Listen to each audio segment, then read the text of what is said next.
Good afternoon. My name is Ryan Ferguson, and today I would like to talk to you about somebody who impacted not only my life, but the lives of a lot of people across this nation. And I'd like to give you a quote from that person. Darkness cannot drive out darkness, only light can do that.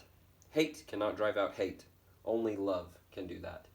Of course, I'm talking about Martin Luther King Jr.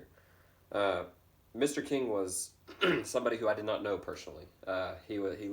He lived before I was alive, but I studied him all throughout middle school, high school, elementary school, and now college. And through that study, he impacted my life greatly because he was somebody who was very determined. He was somebody who was very intelligent, and he was somebody who was he was very passionate. Um, he faced a lot of discrimination and segregation from a young age, but he didn't allow that to hold him back. He got his first degree at age of 19, and he used his knowledge and his study and his education to make a real difference in the world. He used that to help start a movement that fundamentally changed the United States of America, that helped us to fulfill the promises that were laid out in our Constitution and our Declaration of Independence. And he did that through a couple different methods. Number one of those was nonviolent protest. He was somebody who would exercise his First Amendment right to go out there and protest things that he disagreed with, and he did it in a nonviolent manner, though he was often met with violence. He would meet with people who would release dogs on him, who would shoot him with water cannons, who would beat him, verbally harass him, and he always was nonviolent and showed restraint in that.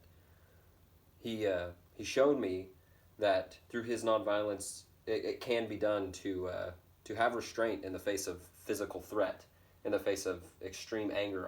I'm sure, and that's a value that I hold in my own life, in my own faith, and that restraint caused real change, because people would look at that. They would look at that violence that he faced, and it would turn their stomachs to see this man just exercising his First Amendment right and being beaten for it.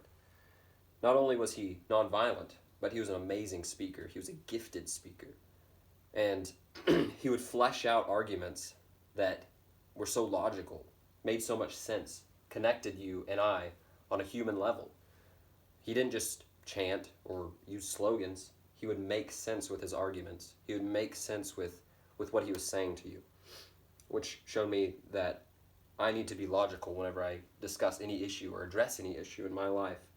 And he paired these two things, nonviolence and amazing speaking ability, with action. He would boycott things that were wrong. He would boycott institutions and businesses that practiced reprehensible actions. The most famous one was the boycott of the Montgomery buses, which he won that, and also the Birmingham downtown shopping district, and he won that as well. And those two, all of those together brought a tremendous amount of change to this country. And I loved his attitude towards people, because he wasn't somebody who hated white people. He wanted unity. He wanted equality, certainly, but he didn't hate white people. And I thought the lessons that I would learn from him, I thought the lessons that the country would learn from him, were lessons that we wouldn't need. We would look at and we would think, that's an amazing lesson. But we need those lessons today. In America, we need to unify. We need to come together as a nation and not be separated by race or gender or political ideology any longer. I'll leave you with this quote of his.